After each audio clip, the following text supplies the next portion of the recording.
razón de mirar esta segunda carta a los tesalonicenses es precisamente porque, siendo una iglesia relativamente reciente, como hemos visto en otras ocasiones también, y es una iglesia en la que el Señor pues manifiesta su poder. Hay allí unas reuniones, un día de reposo, otro día de reposo y otro día de reposo, en 3 sábados. Y allí el apóstol explica, como sabemos por el libro de los Hechos, que el Cristo, el Mesías, tenía que padecer, y Jesús, a quien yo os anuncio, decía él, pues es el Mesías. Algunos creyeron y se juntaron con Pablo. Y también de los griegos que estaban en ese entorno cultural, religioso, dentro de las comunidades judías, que siempre habría gente que tenían referencias de la ley de Dios y tenían una cercanía, pues también de esos griegos piadosos se convirtieron, y de mujeres nobles también, de mujeres de nivel dentro de la ciudad. Oye, pues allí salió la iglesia en Tesalónica, y eso es un modelo en otros lugares también, en muy poco tiempo. Cuando el Espíritu funciona en un corazón, pues eso produce unos efectos.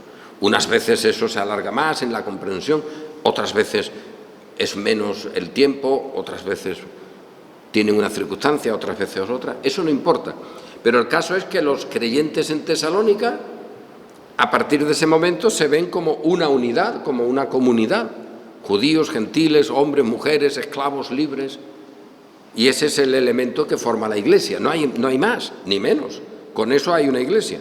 Y después ellos asumen, y el Espíritu Santo usa esa iglesia para que también, ese grupo, para que también esa palabra que ellos han recibido sea extendida por toda una comarca extensa y haya muchos que crean también. Y además, la gente sabía que allí había unos creyentes, una comunidad que se había convertido. Y hablaban unos y otros de cómo funcionaba esa comunidad, y el apóstol se alegra de eso porque dice: vuestra fe va creciendo y vuestro amor para con todos abunda más y más. Bueno, pues eso es lo que hay, y esa es una iglesia. Después que vengan todos los organizadores a decirnos cómo tiene que ser una iglesia local, allá ellos. Una iglesia es la que el Espíritu convierte, y a los creyentes que han sido transformados, pues en ellos el Espíritu proporciona sus bendiciones, y no hay más. Y eso será en un contexto o en otro. Un contexto muy común es el de la adversidad, por circunstancias que en un sitio pueden ser de una índole y en otros de otra, pero adversidad. No siempre, ¿vale? Oye, porque alguien se puede convertir en una familia y no tener problemas con la familia para nada, y no pasa absolutamente ningún problema extraño. Pero en general la comunidad cristiana nace en adversidad. Tampoco puede decir uno: oye, que estoy feliz hoy, que estoy normal y nadie me ha pegado una pedrada, estoy en pecado. Hombre, si no te han pegado una pedrada, pues alégrate, no pasa nada. No puede uno buscar la bronca porque si no está en ella parece que ya no es un fiel creyente. Eso no es así. Pero la adversidad era lo común en la iglesia de Tesalónica. El apóstol ya lo dice: recibisteis la palabra en medio de gran oposición, y el Espíritu fructificó entre vosotros en medio de gran oposición. Y eso ha continuado, porque aquí en la segunda carta el apóstol les dice lo mismo: oye, que también seguís teniendo ahí persecución, dificultades, y en medio de eso, fijaos que estoy contento, dice el apóstol, porque escucho que estáis firmes y que seguís con perseverancia. Pues todas estas cosas son realmente una alegría y un gozo para nosotros.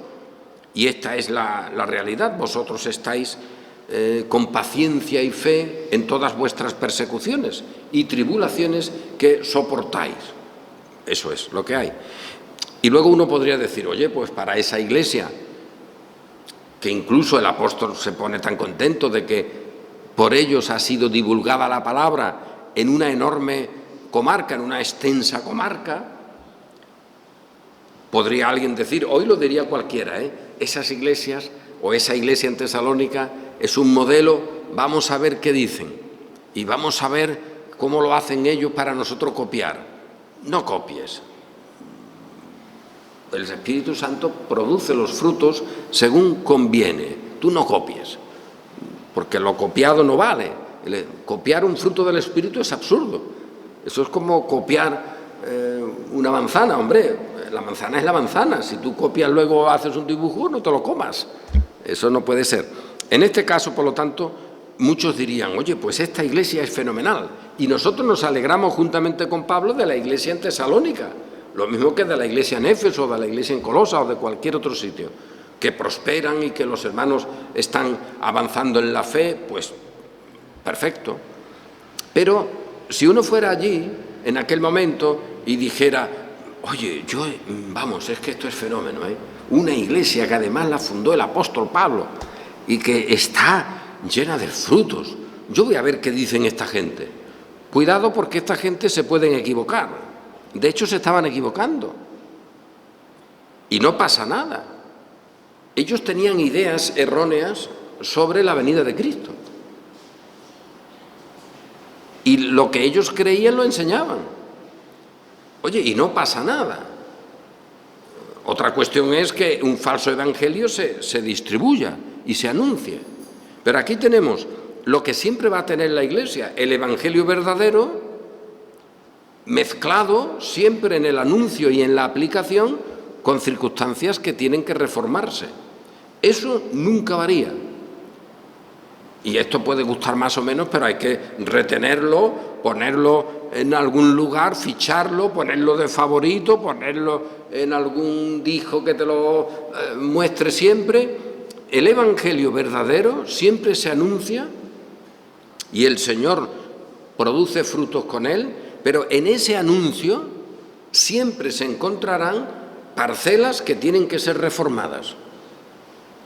Y que se van modificando porque es algo normal y natural.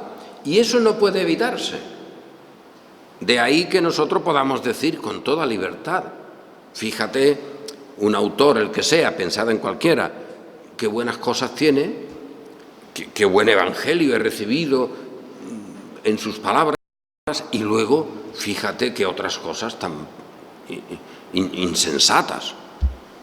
Hombre, por esas cosas insensatas no quite las otras.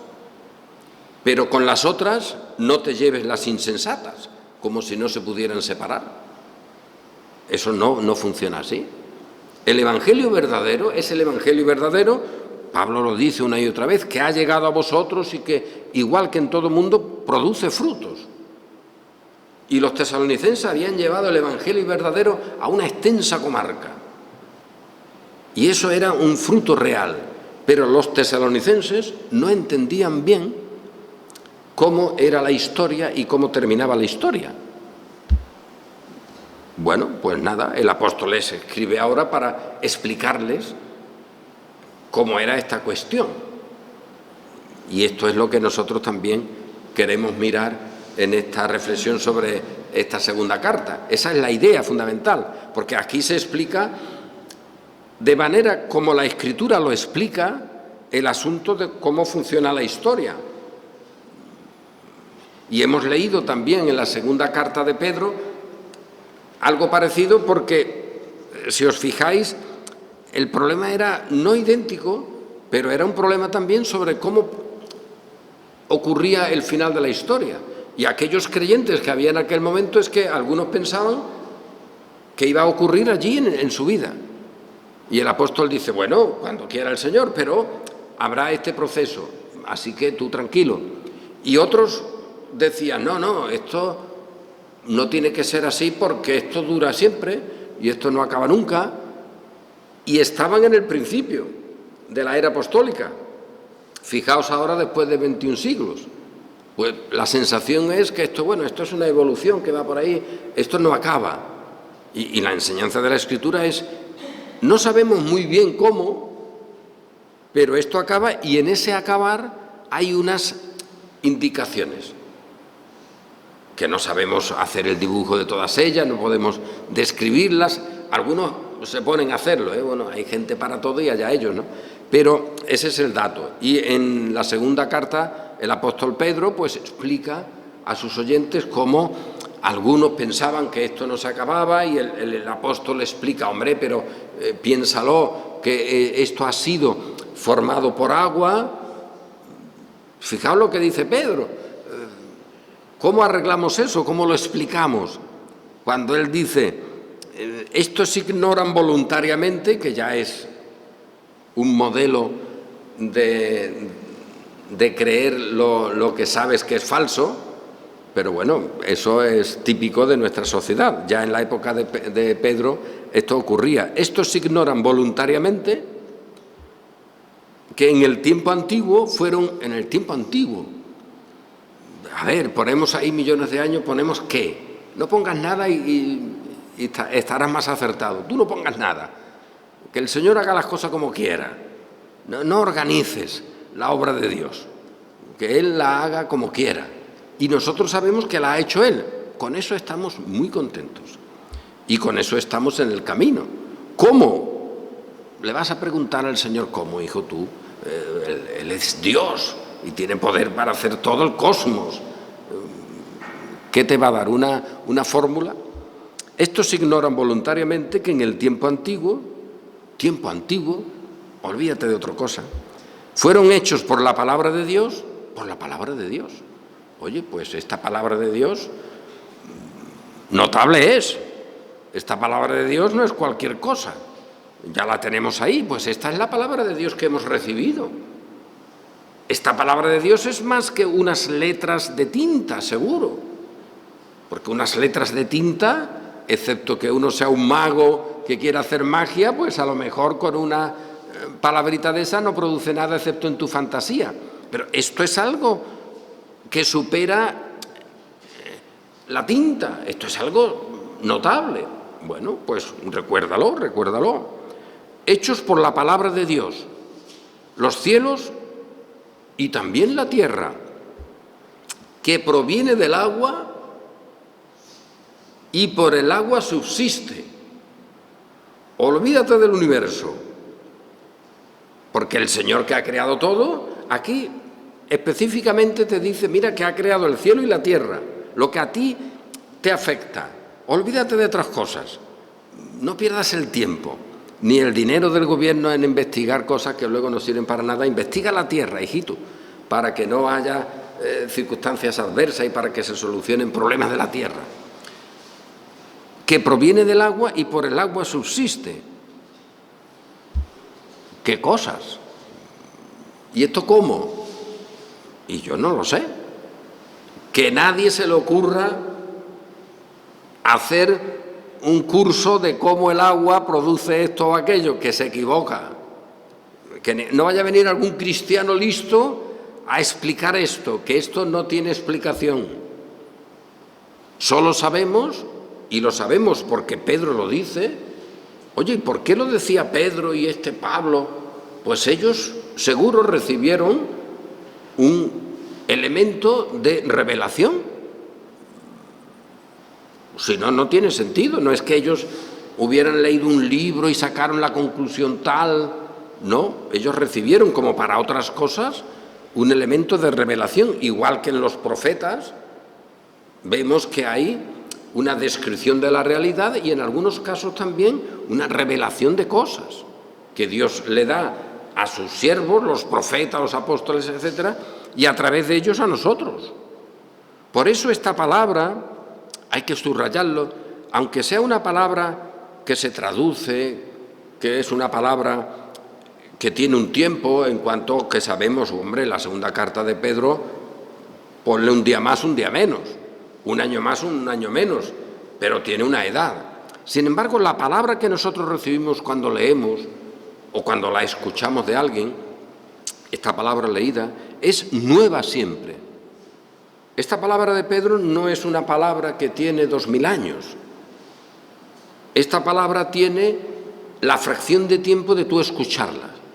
Y esta es la clave para los hijos de Dios. Es una palabra viva. Y es una palabra fresca. Es una palabra que recibimos como, ya dijo alguien, recién salida de la boca de los ángeles o de los siervos que el Señor ha mandado. Esa es la realidad de la palabra para los hijos de Dios. Pero esa palabra, por lo tanto, tiene esa importancia. No podemos acercarnos a ella de una manera frivolona o para ver alguna historieta que nos agrade o alguna cosa de ese tipo. Es un poder extraordinario lo que hay aquí. Y ese poder, además, no está sujeto a una sílaba o a una tinta, sino que es algo que trasciende eso. Y esa palabra tiene poder también hoy, igual que en la época de Pedro, igual que en la época de Moisés. Por lo cual, dice Pedro, el mundo de entonces pereció anegado en agua. No digas más, no te compliques más. Esto sabemos, que el cielo y la tierra han sido creados por la palabra de Dios. Fijaos, ni siquiera por Dios. No te compliques. Pero este matiz también, oye, que es que está ahí. El apóstol no dice que lo ha creado Dios. Han sido creados por la palabra de Dios. Ahí hay una acción específica. Y esa es la palabra que nos trae el Evangelio, ¿eh? Esto es algo solemne. Esta es la palabra que tenemos ahora cuando reflexionamos sobre ella. La palabra con la cual se ha creado el cielo y la tierra. Bueno, pues esa palabra te dice luego, por lo cual el mundo de entonces pereció anegado en agua. Mundo de entonces pereció anegado en agua. No te compliques más. Eso es. ¿Cómo? Pues hombre, hay unos relatos de la Sagrada Escritura extraordinarios que para nada son 4 gotas, hay un cataclismo, hay unas zonas de la tierra que estaban funcionando de una manera, hay un cataclismo enorme que nosotros no podemos describir porque no tenemos comparación. Y eso hace que el mundo de entonces pereciera anegado en agua. Pero, nos dice Pedro, pero los cielos y la tierra que existen ahora, que luego te dirá que nosotros esperamos una realidad nueva, donde reine la justicia, etcétera. Pero lo que hay ahora, están los cielos y la tierra que existen ahora, están reservados por la misma palabra. Uy, no te vayas lejos, quédate con esto, pero quédatelo. No lo olvides. Explicarlo no tiene explicación, excepto lo que tú puedas entender. Oye, que el cielo y la tierra que hay ahora no es igual que el que había antes, porque esos cielos y esa tierra fueron transformados, fueron cambiados por el agua. Y ahora lo que hay ahora, el cielo y la tierra que hay ahora, los cielos y la tierra, siempre cielos es plural, y la tierra que existen ahora están reservados por la misma palabra. Están guardados ahí, están localizados por la misma palabra. Guardados para el fuego en el día del juicio y de la perdición de los hombres impíos. ¿Qué cosas? De tal manera que lo que ha acontecido, el Creador creó, hizo por su palabra el cielo y la tierra, que dependían, que proviene del agua y por el agua subsiste, por eso el mundo de entonces pereció anegado en agua, pero ahora los cielos y la tierra que tenemos están guardados por la misma palabra. No te compliques en teorías. Esto es del poder de Dios y hay un orden y hay una voluntad de Dios en esto. Quédate con eso, decláralo, pero no expliques, que te pierdes, porque hay muchos evangélicos, hay muchos cristianos, oye, que se ponen a explicar la creación, que se ponen a explicarlo todo, una teoría increíble además por lo absurdo, que todas estas teorías luego a los 50 años, bueno, que digo 50, con 15 años te sale algo nuevo y ya tienes que transformarla. No te compliques. Rechaza todo lo que te quita a Dios del medio y su palabra, pero no arregles una teoría que no te sirve. Lo que sí queda claro, y eso hay que decirlo, y hay que anunciarlo, y hay que vivir con ese elemento básico de forma de existir, oye, que están reservados estos cielos y la tierra que hay ahora, están reservados por la misma palabra, no es otra. La misma palabra que ha destruido, que ha cambiado, que ha hecho, ahora ha reservado este tiempo presente. Y están guardados para el fuego. ¿Cómo es este fuego? No te preocupes, tú no vayas a decir que es una deflagración atómica, no te compliques. Fuego ya sabes más o menos lo que es. Pues no cambies, porque el apóstol Pedro tampoco da una explicación científica ahí de si esto era una cosa atómica. A lo mejor lo atómico queda como un chispazo de nada en comparación con lo que venga luego. Cualquiera sabe, lo mismo dentro de 50 años hay una nueva potencialidad sacada de la materia que deja en ridículo todo lo atómico. Tú no te preocupes, fuego sí, eso sí, porque eso queda claro ahí. Y se enfatiza además, que antes agua, ahora fuego. El final fue con agua la primera, pues ahora fuego. Mira, que uno no cree en nada, que no crean. Pero esto es lo que te dice la Sagrada Escritura, por lo tanto tú no te compliques la vida en formalizarlo, pero asume que esta es la realidad presente, lo que tenemos. Bueno, pues está guardado para el día del juicio y de la perdición de los hombres impíos. Este es el final. Mas, oh amados, no ignoréis esto, que esto puede ser en un rato más largo, menos largo, porque para Dios 1000 años es nada. El Señor no retarda su promesa, sino que es paciente porque hay que salvar a los suyos durante este tiempo, etc. Pero el día del Señor, el día del Señor, que aparece en las Escrituras muchas veces, pero nunca como el domingo. ¿Ustedes se imaginan que aquí alguien pusiera, porque el domingo vendrá? No, el día del Señor es algo mucho más que un día de la semana. El domingo está muy bien, como el día de descanso que tenemos por las circunstancias sociales de nuestro entorno.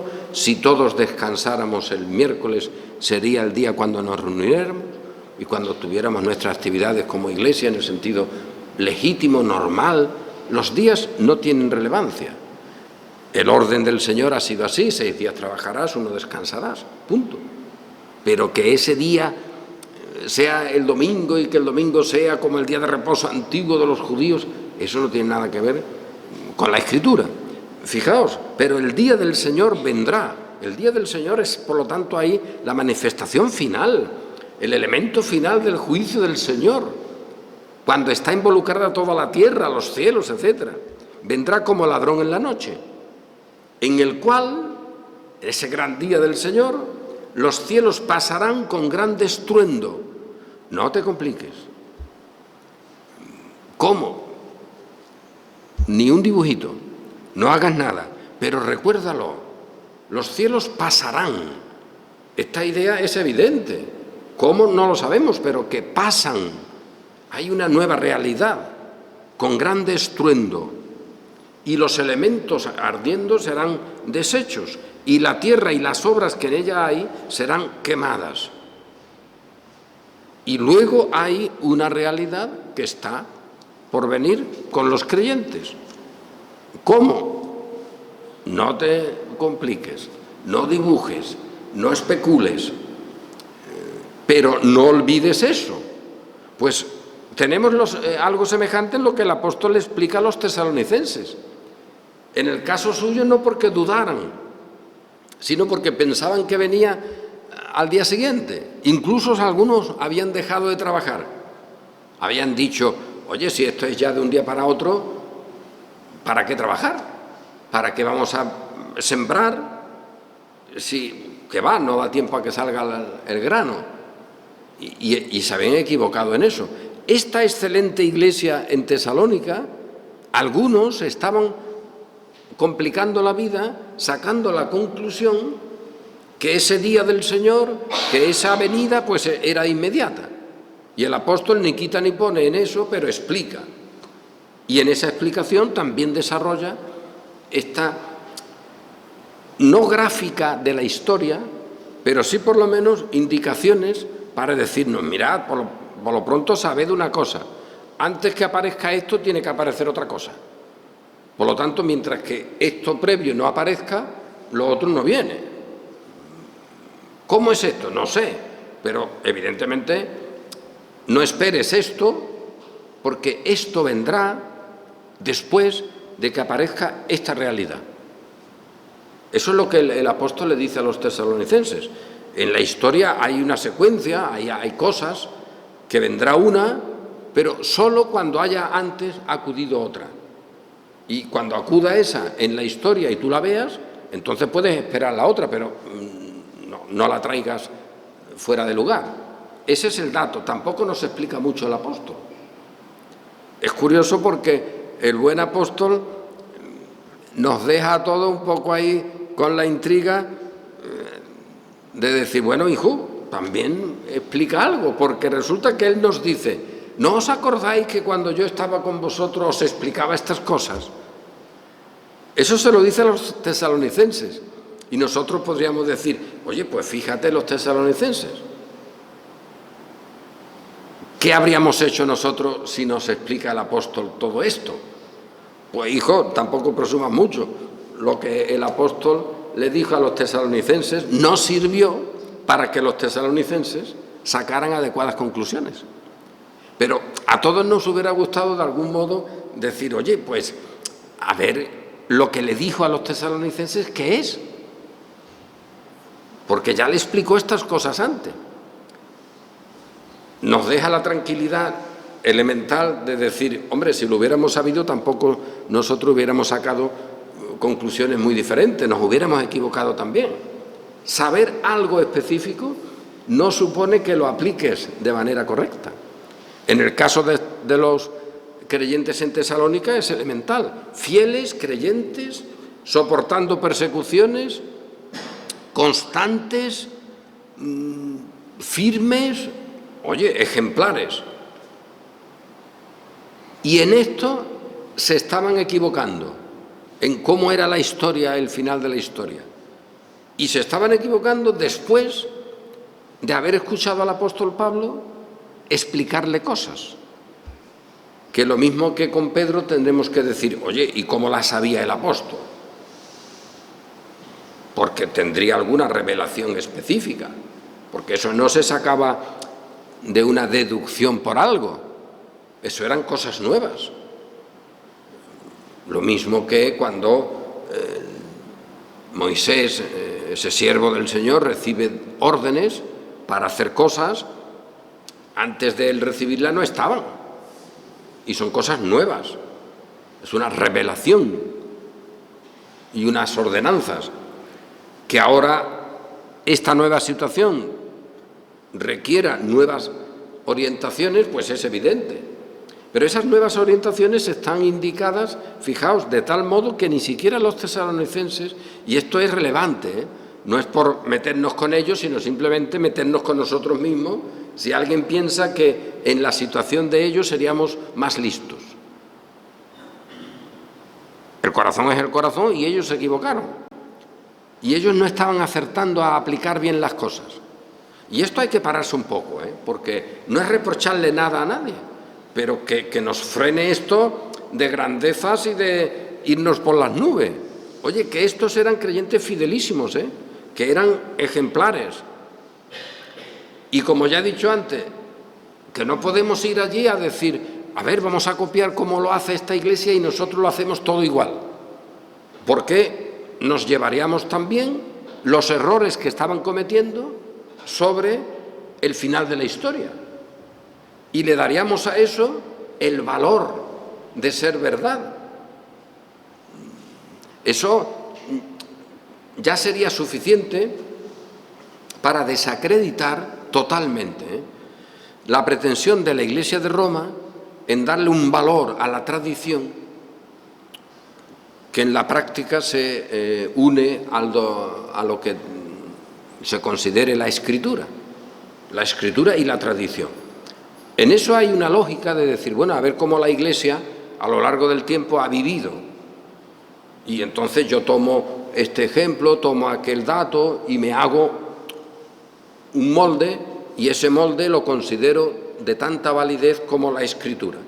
Esa es la tradición. Cuidado con esto también, porque el mundo evangélico que rechaza eso, luego tiene multitud de tradiciones. Cantar salmos sin música, por ejemplo, eso es una tradición. A alguien se le ocurre y luego queda ya como un modelo eclesiástico. Tener una forma de gobierno u otra, reunirnos de los domingos de una manera o de otra. En muchos casos esto tú puedes decir, bueno, ¿y esto cuándo ha aparecido? Pues cuando en tal sitio se reunieron así y les fue muy bien, y a partir de entonces siempre lo hacemos. Bueno, eso es tradición, que tampoco se le dé el nombre, pero eso es así. ¿El problema de todo eso cuál es? Pues asumir, por ejemplo, que si nosotros vamos a la iglesia en Tesalónica, vemos lo que están haciendo, tomamos nota y decimos como ellos, que encima lo tenían todo a su favor, porque otras veces se toman ejemplo de iglesias que ya estaban bastante estropeadas, pero en este caso no. En este caso podríamos decir, oye, mira, una iglesia fiel, una iglesia que ha llevado el Evangelio, una iglesia que encima la están persiguiendo y se mantiene firme, oye, esa iglesia es ejemplar. Bueno, pues esa iglesia tiene una idea sobre el final del tiempo que es errónea. Pero como está todo junto, yo me quedo con esa idea del final del tiempo de ellos. Porque ¿cómo estos hermanos van a estar equivocados? Hacen esto y lo hacen gente que está dispuesta a morir por el Señor, que son fieles. Además, es que ya es el colmo, es que el apóstol ya les había hablado de estas cosas. El apóstol, nos cuentan ellos, que cuando estaba allí les explicó las cosas del final del tiempo. Pues con todos estos mimbres, este cesto me lo hago yo rápido. ¿Y qué haríamos? Pues quedarnos con el error de la iglesia en Tesalónica sobre la historia, el cual el apóstol Pablo aquí advierte de que no sigan por ese camino porque están equivocándose. Esta es la cuestión. Lo otro que he subrayado es, bueno, que el apóstol les había explicado estas cuestiones y ellos no la entendieron. Si el apóstol nos explica eso a nosotros, lo averiguamos rápido. Pues no, aunque siempre es natural que nos quede la cosa de al menos tener el deseo de saber qué le dijo Pablo a los tesalonicenses sobre esta situación de que hay algo que detiene, ya lo veremos otros domingos, antes de que venga ese hombre de pecado, etcétera. Hay algo que lo detiene, yo ya os lo expliqué, pero ¿qué es eso que lo detiene? Que no lo sabemos, y nos hubiera gustado, aunque nos equivocáramos, decir, pues mira, el apóstol les explicó esto, y ellos se equivocaron y nosotros también, pero al menos tener ese dato. No lo tenemos y no pasa nada. El Señor no ha querido que esté. Lo que el apóstol les explicó a ellos, no lo sabemos. Ellos lo sabían y se equivocaron. ¿Consuelo para nosotros? Ninguno. Pero sí prevención. Prevención. Que aún los creyentes o las iglesias más fieles pueden hacer o aplicar la Escritura pues con unas matizaciones incorrectas. Tengamos la libertad siempre de no admitir eso como válido, de reconocer eso como algo que está ahí, que esta gente lo hace, pero que nosotros tenemos nuestras dudas y no tenemos por qué hacerlo. Y eso nos da la comunión de los santos. Esa es la verdadera comunión de los santos. La verdadera comunión de los santos no es coger a una iglesia del pasado y lo que haya hecho la traemos al presente y es nuestra. No, hay cosas que son nuestras y otras que no, y las quitamos, las ponemos, y ese es nuestro deber. Esto es una lección necesaria, porque ¿quién de nosotros no estaría tentado a asumir todo lo que se hiciera en Tesalónica con una iglesia tan extraordinaria?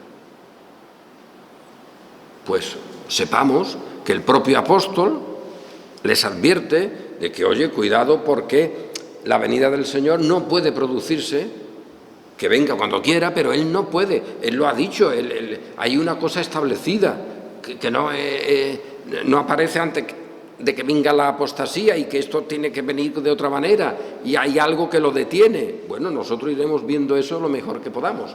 ¿Por qué? Porque cuando el apóstol lo explica tiene su importancia. Esto no era una vana especulación de alguien que se le ocurre pensar cosas inútil, que no edifica para nada. No, esto era algo que el apóstol considera importante porque estaba la Iglesia estropeándose por esta causa. Parece una causa absurda, pero algunos ya incluso habían dejado de trabajar, pensando que ya el Señor venía al otro día. Quedémonos con todo esto, fijaos. Cada domingo iremos reafirmando estas cuestiones. Lo que el apóstol Pedro nos ha dicho, que esta tierra, estos cielos y esta tierra está guardada, está preservada por la palabra. Y con la advertencia siempre, no te pases de ahí, pero que está guardada por la palabra. La misma palabra con la cual el Señor creó los cielos y la tierra, que subsisten por el agua, luego fueron destruidos por el agua, y esta está preservada para ser destruida por el fuego. No apuntes nada más. Esta es una realidad, este es el fin. Este presente tiene esa terminación. Y eso es lo que te dice la propia palabra con la cual está preservado esto. Por lo tanto, tú, que eres creyente, vives ahí en ese planteamiento. El planteamiento material de la tierra donde tú vives y donde tú te has encontrado con el Señor y el Señor te ha salvado y donde tú tienes que vivir tu fe cristiana, tiene esta característica. Y luego de eso habrá una nueva situación, no hagas imaginaciones, una nueva situación óptima, feliz, de claridad, que es un nuevo cielo y una nueva tierra en la cual ya estamos para siempre con el Señor. No te pongas a pensar más. Cómo sea eso, el Señor lo sabe. Cómo lo organiza como Él quiera. La misma palabra que ha hecho una cosa, que ha destruido, que ahora preserva, es la que te dice que luego habrá ese nuevo cielo y esa nueva tierra con todos nosotros allí, en esa realidad. Bueno, pues ese es el plan. Y dentro de ese plan, y termino, dice el apóstol, algo asombroso, porque es justo delante de Dios pagar con tribulación a los que os atribulan.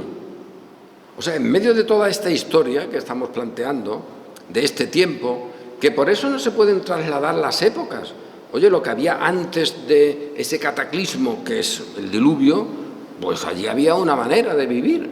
Incluso la gente vivió un montón de años. Allí había algo, no sabemos qué, pero que se vivía de un modo. Aquello no eran trogloditas, aquello era una cultura extraordinaria que se vivió un montón de tiempo. Porque, oye, que tú por torpe que seas, con 500 años, tienes ya tiempo de hacer la silla estupenda, vamos.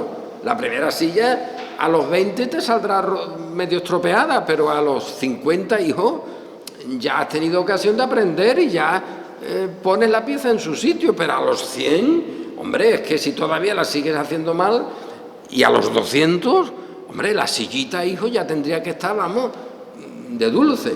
Solo por experiencia tendría que haber una cultura extraordinaria.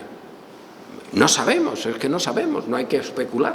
Pero eso es lo que nos dice la Escritura y todo eso fue destruido. Y punto, no sabemos más. Y luego hay una nueva tierra ahí, nace otra cosa que está reservada para el fuego. Bueno, pero en todo este proceso, los creyentes como los de Tesalónica padecen persecución, o padecemos o están padeciendo pongamos el término como queramos. Y ahora lo que el apóstol dice es, porque es justo delante de Dios que haya esta retribución. A los que os atribulan a vosotros, a ellos luego le vamos a dar bofetadas hasta en el cielo de la boca. Y a vosotros se os dará reposo. Este es el principio. Mirad, a los que os están pegando, a estos el Señor les pegará de manera tremenda. Y a vosotros os dará reposo. Este es el principio genérico, que dura ahí hasta el final. Y luego tenemos esta expresión del apóstol que nos dice, porque esto es lo que os está pasando, esto es demostración del justo juicio de Dios, para que seáis tenidos por dignos del reino de Dios por el cual asimismo padecéis. Esto es sorprendente y hay autores que procuran escaparse porque parece que esto es una cosa tremenda, porque lo que está diciendo el apóstol, así a simple vista, y con la escritura, cuidado, no debemos escaparnos de lo que signifique así a simple vista, porque lo que significa así a simple vista es lo que uno puede leer y lo que cualquiera sabría. No hay que buscar unas cosas raras en las escrituras. Pero a simple vista es chocante porque te dice, oye, el que os estén persiguiendo, esto es demostración del justo juicio de Dios. Y uno puede decir, pero ¿respecto a qué? ¿Contra nosotros? Porque claro, también hay alguna advertencia de que el cristiano llegará al cielo a través de muchas tribulaciones, etcétera, vale. Pero no, lo que está diciendo el apóstol es, el hecho de que esta etapa final de la tierra está condicionada y está guardada por el Señor, ayudándonos de lo que nos ha dicho Pedro, para el fuego, este proceso está señalado por el Señor en la persecución a los cristianos. Ese es el dato. Esa es la característica. Esto tiene esta tierra en el presente. Ese es el elemento. Que no reconocerán al Mesías y perseguirán a su pueblo. Esta es la señal. Y por eso termina en fuego. De los hombres impíos que no recibieron la verdad. Oye, pues esto hay que retomarlo, porque te vale lo mismo para el siglo I que para el siglo XVI, que para el siglo XIX o para el siglo XXI. Que con esto explicamos todo, no explicamos nada, pero sabemos el hecho de retención de esta tierra, la señal. Si quisiéramos ir a algún lugar y decir, a ver qué letrero nos pone para saber este bolso de qué es o esta maquinaria, algo que nos defina, el apóstol dice, pues la definición de este tiempo presente, hasta que venga el gran día del Señor, es la persecución a los cristianos.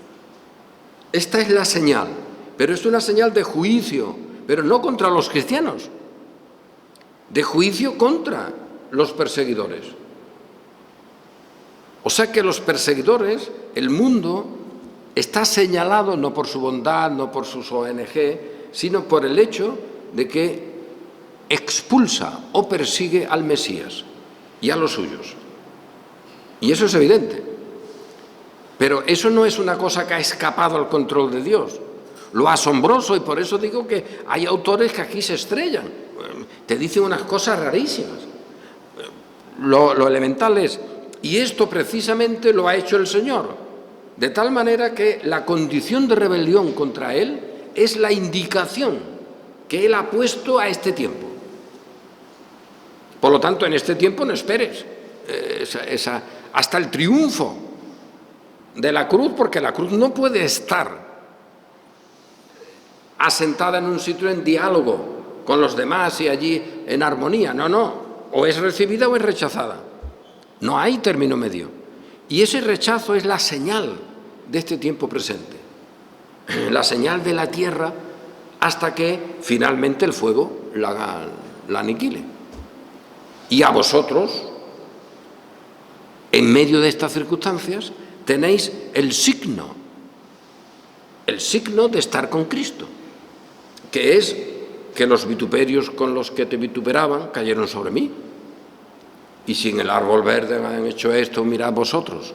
Y esa identidad con la cruz y su vergüenza es la que identifica al creyente como digno del reino de Dios. Y esto lo hace Dios. Esto no es una cosa que se busque. Algunos cristianos, sabemos, en el tiempo de los primeros siglos lo buscaban, ¿no? Hay una persecución, pues levantaban la mano, venid para aquí que yo soy cristiano, que me lleven allí a la muerte para ser, no se sabe qué, para ser un tontito, porque mira que buscar allí la muerte de esa manera, eso no valía para nada, pero bueno, se lo pasaban bien, parece ser, alguna gente un poco chavetada, ¿no?, de buscar el martirio, ¿no?, de esa manera, que eso es absurdo, pero bueno, esto lo hace Dios, y por esto es demostración. Dice Pablo, esto es revelación. Cuando se están persiguiendo, ahora tenemos ahí una revelación. Se nos está diciendo algo. Y lo que se nos está diciendo es que vosotros estáis con esa indicación, al ser perseguidos, siendo dignos, apareciendo con el título de miembros del reino de Dios. Pero al mismo tiempo, estos que os persiguen marcan el título de lo que es su tierra y su fin: perecer bajo el juicio de Dios en llama de fuego para que el Señor retribuya a los impíos, etc. Y esto ocurrirá. Al Señor le ha placido daros el reino, aplastará a estos, y en el momento final ese aplastamiento es ya visible y además irreversible, y a vosotros daros reposo con nosotros, con los creyentes. Pues eso le pasa a nuestros hermanos en Tesalónica, a nosotros hoy, y eso es lo que tenemos por delante.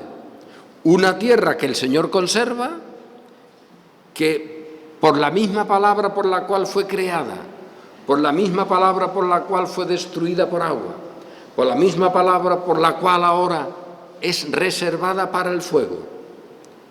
No nos metamos en dibujitos ni en teorías, que ninguna sirve, pero tengamos esto como nuestra condición y veamos la tierra con el deber de cultivarla, con el deber de tratarla bien, con todos los deberes que se quiera, pero sabiendo que está guardada para ser aniquilada por fuego, por la misma palabra con la cual fue previamente destruida por agua y con la misma palabra con la cual fue creada. Y esto es lo que tenemos. No te compliques. Que si un ecologista te dice que cuides el bosque, cuídalo. Pero tú ya sabes, lo cuido porque debo hacerlo, porque tengo unos deberes, con mi cuerpo igual, etcétera, aunque luego mi cuerpo pues se muera. Pero todo eso sabiendo que todo lo que hay ahora está reservado, guardado por la propia palabra de Dios para el fuego.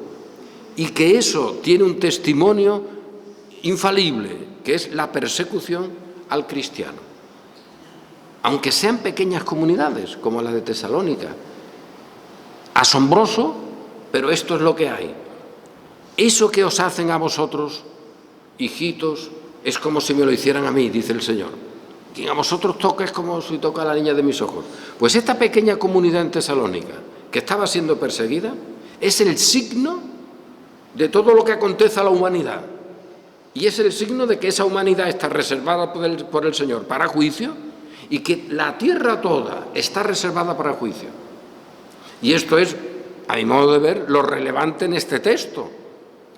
No arreglarlo para que ese juicio sea algo distinto, sino que ese juicio es una indicación, es una revelación del Señor para decirnos: lo que le hacen a mis hijos, aunque sea un grupo pequeño, es el signo que toda la tierra tiene, por el cual será al final quemada y destruida.